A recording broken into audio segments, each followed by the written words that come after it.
3 weeks ago, a 94-year-old Chinese monk by the name of Chen Huimin did something that could cost him his life. After 6 decades of keeping quiet, he finally revealed what is written in the forbidden texts hidden beneath his monastery in Qinghai province. Texts that describe Mount Kailash not as a mountain at all, but as a machine. An ancient structure deliberately placed on Earth by beings who existed long before the human race. And according to those texts, that machine has never stopped running. The monks call it the anchor point. They say it generates a field that warps time, destroys any electronics brought near it, and pushes anyone who ventures too close toward the edge of their own sanity. Climbers who spent 12 hours on its slopes reportedly came back looking as though decades had passed. Their internal organs had deteriorated. Their hair had gone completely white. The majority of them were gone within 2 years. But here is the part the monks have never shared with anyone until now. Something lies buried beneath that mountain, something the ancient texts refer to as the seed of the next world. And the mountain, it seems, is standing guard over it. The time distortion. Master Chen's hands were visibly shaking as he described what the old texts say about the nature of time near Mount Kailash. His translator had to pause twice because the elderly monk kept stopping mid-sentence, his eyes drifting toward the door, as though he half expected someone to come in and put an end to it all before he could finish. Time does not flow there, he said at last. It pulls, it accelerates, it takes from you what can never be returned. The monks have understood this for centuries, but a Russian scientific expedition in 1999 produced the first documented Western account that seemed to confirm it. That expedition was headed by Dr. Yuri Volkov, a seasoned researcher with 2 full decades of work in extreme altitude medicine. Very little unsettled him. He had built his career operating in some of the harshest conditions the planet had to offer. But what he came across that day caused him to abandon the expedition entirely and leave the region behind. A group of Siberian climbers had returned from the slopes of Kailash after 12 hours on the mountain. They came back looking as though 20 years had been taken from them. Hair that had been dark was now heavily streaked with gray. Their beards had grown far longer than any normal time frame could explain. Fingernails extended well beyond their fingertips. Deep lines marked their faces. Their skin had begun to sag, and their expressions carried the hollow look of men who had been through something that had broken them at a fundamental level. Volkov recorded everything in a private journal that wasn't made public until after his passing. He wrote that their eyes were the most disturbing thing, not fearful, but completely vacant, as if whatever they had witnessed had quietly erased a portion of who they were. When asked how long they had been up on the mountain, none of them could give a consistent answer. One was convinced it had been several weeks, another insisted it had been only a matter of hours. When pressed further, they grew agitated and difficult to manage. Volkov arranged for thorough medical examinations before the climbers were allowed to leave. What those examinations revealed stood in direct contradiction to everything established medicine understands about the human body. Their organs showed deterioration consistent with men in their 80s. Cellular damage that would ordinarily take decades to accumulate had taken place within half a day. Blood markers revealed extreme biological stress, as though their bodies had endured years of aging, compressed into a single afternoon. Within 2 years, every one of those climbers was gone. Heart failure, organ collapse, conditions that simply do not occur in healthy men in their 30s. The only thing connecting all of them was those 12 hours spent on Mount Kailash. What gives this medical significance is a concept known as accelerated telomere shortening. Telomeres are the protective caps sitting on chromosomes that naturally grow shorter as we age. Severe physical and psychological strain can speed that process up considerably, but the rate of deterioration described in Volkov's examination notes points to a compression of the aging process that has no parallel anywhere in peer-reviewed scientific literature. The monks were entirely unsurprised. They had been recording this very phenomenon for well over 1,000 years. According to Master Chen, the ancient texts specifically describe an influence zone reaching 15 kilometers from the peak in every direction. Inside that boundary, ordinary physical laws break down, time contracts, bodies deteriorate, and something unseen observes just how much a person can withstand before they finally give way. Here's the detail that makes all of this even harder to dismiss. Pilgrims have been walking ritual circuits around Kailash for thousands of years, believing that completing each full circuit dissolves accumulated negative karma, the standard pilgrimage route. known as the Kora, stretches 52 kilometers at an elevation of over 5,000 meters. Tibetan Buddhists, Hindus, Jains, and Bon practitioners all travel it. What nearly none of them understand is that the ancient texts describe this practice not in symbolic language, but in entirely literal terms. Complete the circuit and time shifts in a measurable way. Draw close to the summit and time accelerates with alarming force. The mountain does not merely age you, it claims something you have no way of getting back.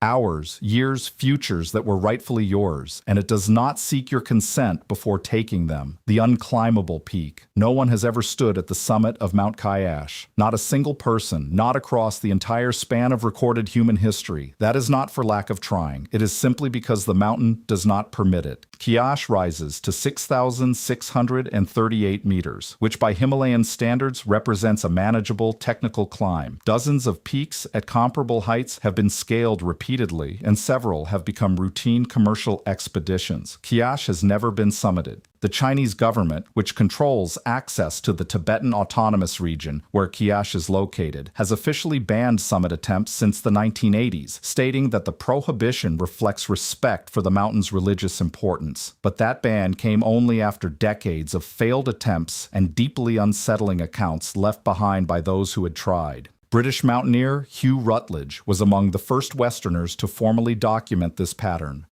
In 1926, he spent 3 weeks examining Kailash from every conceivable approach. Rutledge was a seasoned veteran of the most unforgiving peaks across the Himalayas, a man who had faced down the possibility of losing his life on frozen cliffs without ever showing a moment of hesitation. He is perhaps better known for the role he took on later, leading the 1933 Everest expedition, which got closer to the peak than any team had managed before. A man, in other words, who understood the dangers of high mountains at a deeply professional level. After spending 3 weeks observing Kailash, Rutledge packed up his gear and declared the mountain completely impossible to climb. His expedition notes contained something genuinely unsettling. He did not point to ice conditions or technical difficulty as the main barrier. Instead, he wrote about a feeling, a pressure that gathered in his chest the nearer he got, an overwhelming and absolute sense that the mountain was somehow conscious of him and wanted him gone. His guides flatly refused to go any further.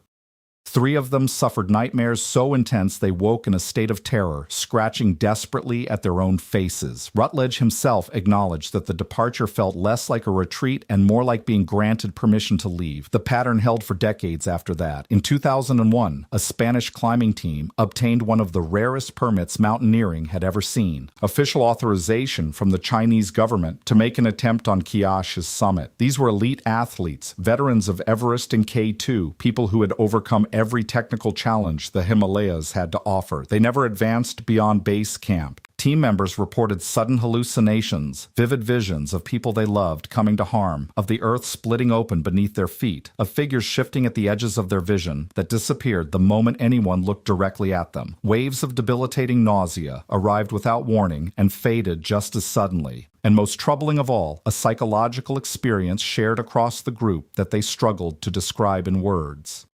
A deep and unshakable certainty that pressing on would lead to something far worse than simply not coming back. Russian climber Sergei Chistyakov described what happened to him in an interview that was later suppressed by local authorities. He was visibly trembling as he spoke, steadily working through cigarettes, unwilling to meet the camera's gaze. His translator noted that Chistyakov had not been sleeping properly for months. He said there was altitude sickness, yes, but that this was something entirely different. His heart pounded for no clear reason. A single thought looped through his mind without stopping. You do not belong here. It was not a thought that felt like his own. It seemed to come from somewhere outside, from the mountain itself. He described it pressing against his mind the way a hand presses against a skull. The instant he made the decision to turn back, every symptom dissolved completely. He said the sensation was like being let go by something that had been holding him in place without his awareness. The relief that washed over him was so overwhelming that he cried. What psychologists call this kind of experience is worth pausing on. Mass shared hallucinations under severe physiological stress are well documented in research, but what sets the Kailash accounts apart is the consistency running through all of them, cutting across cultural backgrounds, language differences, and decades of entirely separate testimony. People from Spain, Russia, Germany, Japan, and various Himalayan communities have all described experiences that align in specific and verifiable ways. That cross-cultural consistency is what makes this phenomenon so difficult to brush aside as mere mountain anxiety or altitude-induced confusion. Ancient writings describe it in remarkably precise language. They call it the field of rejection, an energy that does not strike at intruders directly, but instead locates the particular vulnerability within each person's mind and magnifies it until turning back feels like the only possible choice. The monks do not see this as something threatening. To them, it is something protective. The mountain is not out to hurt you. It is making sure you leave before you discover what it is keeping hidden. Then there are the equipment failures. Compasses behave erratically near Mount Kailash. In terrain where every ridge mirrors the last, weather turns without notice, and familiar landmarks repeat endlessly. Losing your compass is not merely frustrating, it can mean the end. Trekkers have been documenting this for decades. A German expedition in 2015 carried 6 compasses from 3 separate manufacturers. All 6 stopped working at the same moment within 8 kilometers of the summit. The team's leader, a former military navigator with more than 20 years of professional experience, described watching the needles on all 6 devices spin in perfect unison, as though responding to some unseen shared signal. The magnetic disturbances around Kailash have been partially backed up by satellite information. The Indian Institute of Geomagnetism has identified localized magnetic irregularities across the wider Tibetan plateau region that scientists still struggle to explain. What sets the area around Kailash apart is the sheer frequency and consistency of compass failure reports compared to other zones where magnetic anomalies have been recorded. Standard geological reasoning points to magnetite-rich rock formations, but the geometry and precision of the disturbances around Kailash simply do not line up with typical volcanic mineral distribution patterns. Higher up, above the mountain, pilots encounter things that no official report has ever satisfactorily accounted for. Aircraft are forbidden from flying directly over the summit, with the airspace officially designated as restricted, but the actual reason does not appear in any published government record. Pilots who have operated near this region describe their instruments delivering conflicting readings at the very same moment, altitude indicators showing figures that should not be possible, heading displays rotating in reverse, complete and sudden signal loss lasting precisely as long as they remained closest to the peak, severe turbulence materializing out of nowhere in completely clear skies, not the kind that builds gradually the way pilots are trained to expect, but an instant, jarring disruption that ceased just as suddenly as it started. Modern aircraft are engineered with backup systems specifically meant to prevent multiple failures occurring at once. Near Kailash, those backup systems fail regardless. One commercial pilot, who asked not to be identified, mentioned flying that regional route many dozens of times. On every single flight, something goes wrong that simply should not be possible. He and his co-pilot never talk about it. Neither does anyone else on those routes, but every one of them is aware. Drone footage has since introduced yet another layer of unsettling evidence. Documentary crews have sent unmanned aerial vehicles toward the mountain's slopes, aiming to capture overhead footage of the summit that no human has ever witnessed from that vantage point. Most of those attempts fell short. Some craft lost signal entirely and tumbled out of the sky like dropped stones. Others came back with corrupted recordings, imagery that appeared warped and distorted as though something had actively interfered with the data itself. Engineers who examined the return devices afterward found nothing wrong with them physically. No burnt-out circuits, no mechanical faults, no reasonable explanation for why they had ceased operating. They simply stopped working within a certain distance of the mountain, then resumed functioning perfectly once taken away from that zone. Master Chen gave a slow nod when these stories were shared with him. The ancient writings had anticipated this. He said, "The anchor point produces a field that pushes away anything artificial. Your machines are not welcome there, and neither are you.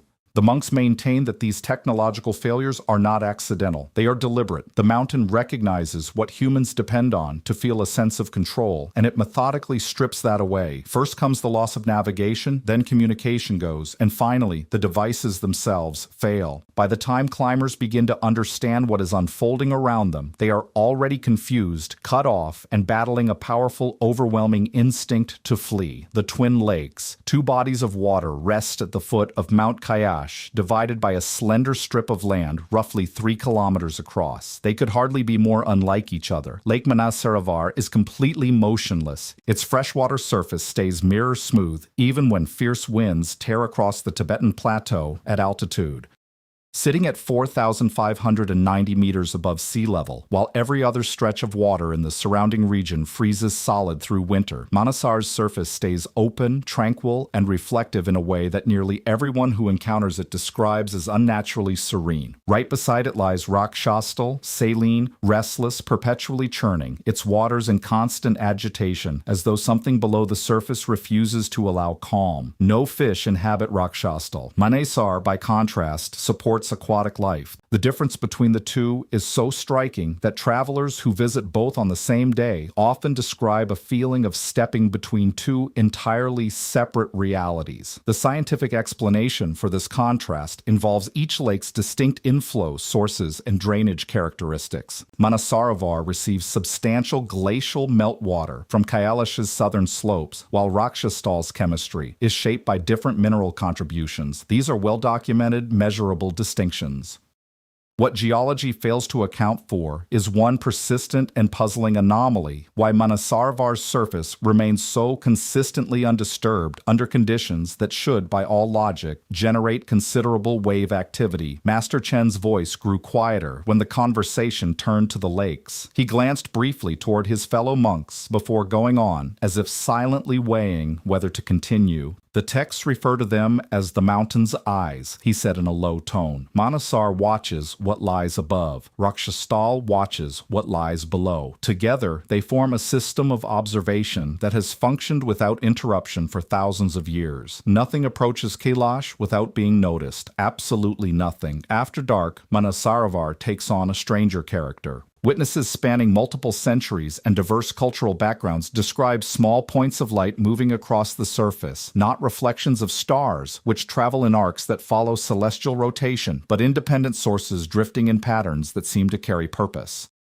The water shifts in color from one day to the next, cycling through shades of blue, green, and occasional deep crimson tones that no established geological theory can explain. The Indian pilgrim and poet Kabir wrote about Manasarovar in the 15th century, describing lights that appeared to him as messengers traveling between the heavens and the depths below. Accounts separated by 500 years describe the very same phenomena. The land surrounding the lakes shifts in ways that resist consistent mapping. Pilgrims walking the ritual circuit speak of trails that vanish and return between one footstep and the next, rocks that are solid 1 hour and simply gone the next. Photographs taken at the lakes rarely match what those present report having seen at the moment of capture. Sound behaves strangely there, arriving late, distorted, or not reaching the listener at all. Even silence feels layered, carrying echoes that never quite dissolve. The monks say this is all deliberate. The lakes do not merely observe. They distort perception to determine whether a visitor can be trusted with what lies beyond. Most people fall short without ever realizing they were being assessed. The impossible geometry. From a distance, Mount Kailash does not appear natural. Unlike every other Himalayan peak, shaped by violent tectonic forces and carved asymmetrically by glacial grinding across millions of years, Kailash rises with near-perfect symmetry. 4 steep faces descend precisely toward the cardinal directions: north, south, east, and west. The edges are clean and measured in a way that simply should not exist in nature. Geologists who have examined the formation acknowledge that while pyramidal peaks are not unheard of, the combination of Kailash's near-perfect bilateral symmetry, its precise cardinal orientation, and its remarkable preservation over millions of years places it in a category that standard glacial sculpting struggles to fully account for. Master Chen spread a map across the monastery floor and drew lines he seemed to know entirely from memory. The anchor point had not been chosen at random. He said, "Watch." He drew a line from Kailash to the Great Pyramid of Giza. Extended further, that same line passed directly through Stonehenge. A second line connected Kailash to Easter Island. A third ran toward Angkor Wat in Cambodia. A fourth reached the ancient city of Petra in Jordan. A fifth extended to the megalithic site of Tiwanaku in Bolivia. These alignments have been independently calculated by researchers working in archaeoastronomy and sacred geometry. Carl Munck, a researcher who devoted decades to analyzing the mathematical relationships between ancient monument sites, documented several of these alignments in the early 1990s. Whatever one makes of his broader theoretical framework, the geometric relationships themselves are measurably real. Multiple researchers have calculated the probability of these alignments appearing by random chance across a spherical surface, arriving at figures anywhere between 1 in several million and 1 in several billion, depending on how strictly the precision criteria are defined. Master Chen's stance leaves no room for doubt. Those who built these structures understood Earth's energy grid. They placed monuments at points where those lines cross. Kash was the central hub, the control point, the mechanism through which all other sites operate. The Hall of Records. Master Chen held back the most unsettling revelation until the very end. By that point, the monastery had grown still. The other monks had slipped out of the room one by one, almost as if they already knew what was approaching, and preferred not to be there when the words were finally spoken. Beyond the window, clouds were massing over distant peaks. Wind pushed against the old wooden shutters, making them tremble. When Master Chen spoke again, his voice had dropped to barely more than a whisper. "The texts speak of a chamber," he said, "far below the mountain, not a burial place, not a vault for treasures, but something of an entirely different nature." He referred to it as the Hall of Records. According to the ancient manuscripts, this chamber holds knowledge that reaches back tens of thousands of years before human civilization even began. Documentation of human origins, not evolutionary theory, not creation mythology, but actual records of what we are and where we came from. Records that stand in direct contradiction to everything the historical consensus has built. The idea of a hidden underground hall of records is not exclusive to the Kailash tradition. Edgar Cayce, the American psychic whose medical readings were examined by physicians at Johns Hopkins during the 1930s, repeatedly described a hall of records buried beneath the Sphinx at Giza containing documentation tied to Atlantean civilization. The Emerald Tablets, ancient alchemical texts attributed to Hermes Trismegistus and referenced by Newton in private manuscripts he never published, describe concealed chambers beneath sacred mountains holding the complete history of pre-human civilization. The Book of Enoch, a Jewish religious text quoted directly within the New Testament and recovered among the Dead Sea Scrolls, describes angelic beings preserving knowledge beneath mountains in tablets that are to remain hidden until the right moment arrives. Master Chen is far from alone in what the texts beneath his monastery assert. According to the Kailash manuscripts, this chamber holds information about capabilities and histories that have been intentionally kept from view. And most unsettling of all, it contains detailed accounts of what lies ahead.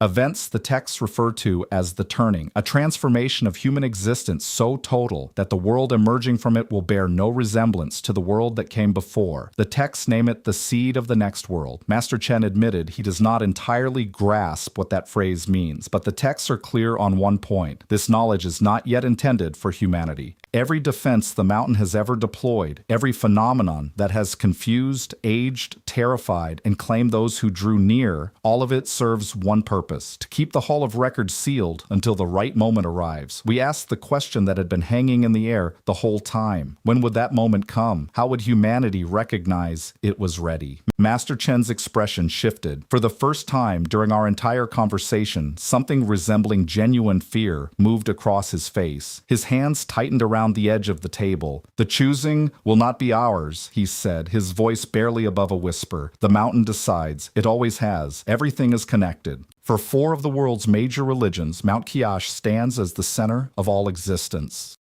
Hindus hold that Shiva sits in timeless meditation at its peak, and the mountain is linked to Mount Mu, the cosmic axis around which all of creation turns. The Rig Veda, among the oldest sacred writings known to exist, names Mu as the very origin point of creation itself. Tibetan Buddhists recognize Kailash as the mandala of Chakrasambhara, a deity connected to the highest reaches of enlightened awareness. Jains regard it as the place where their first Tirankara, Rishabhadeva, attained liberation.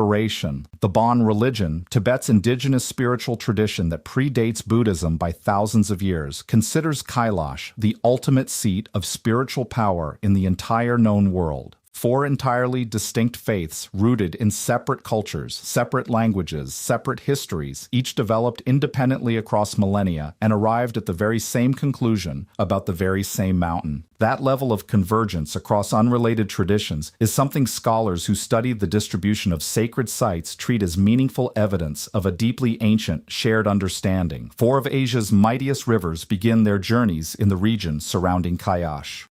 The Indus, the Sutlej, the Brahmaputra, and the Karnali. Together, these rivers sustain close to half of all humanity's fresh water needs. The Indus alone supports around 300 million people across Pakistan, India, and Afghanistan. The Brahmaputra Basin holds one of the most biologically rich river ecosystems anywhere on Earth. The monks say none of this is geographical coincidence. The mountain was placed at the hydrological source point of an entire continent, deliberately nourishing life across vast stretches of the world, while concealing beneath it the knowledge that could unravel everything. Everything is connected. The time distortions that leave climbers aged by decades. The psychological force that reduces accomplished mountaineers to shaking, broken figures. The technological failures that strip away every navigational instrument humans rely on. The twin lakes that seem to watch everything that approaches. The impossible geometry that suggests deliberate construction rather than the slow work of geological chance. The alignment reaching outward to Giza, Stonehenge, Easter Island, Angkor, and Petra.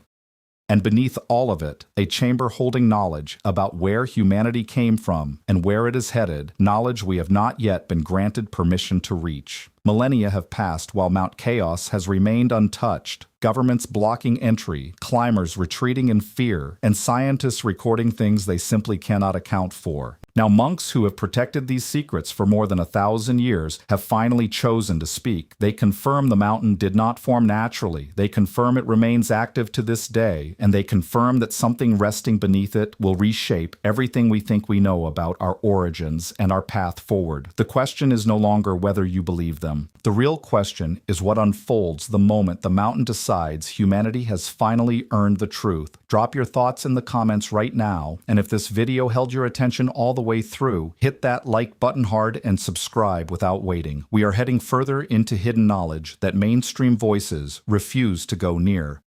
The next video takes you through what we uncovered when we looked deeper into the geometric alignments Master Chen revealed to us, and honestly, even we were not prepared for what we found.